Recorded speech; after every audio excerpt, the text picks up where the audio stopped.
9 मई को सिविलियन अमलाक पर हमलों के खिलाफ दहशतगर्दी एक्ट के तहत कार्रवाई हो गई। अस्करी तनसीबात पर हमला करने वालों के खिलाफ आइन के मुताबिक कार्रवाई की जाएगी। वजीर आज़म का ऐलान।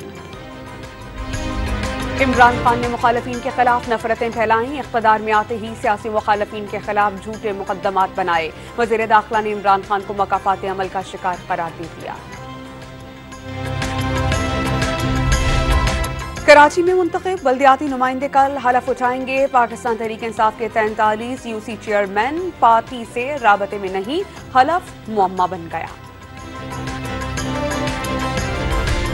कंदकोट में 7 साल बच्ची के अगवा के खिलाफ हिंदू बरादरी का इंडस हाईवे पर धरना। एहतजाज के बायस गाड़ियों की कतारें लग गईं। मुसाफिरों को मुश्किलात का सामना।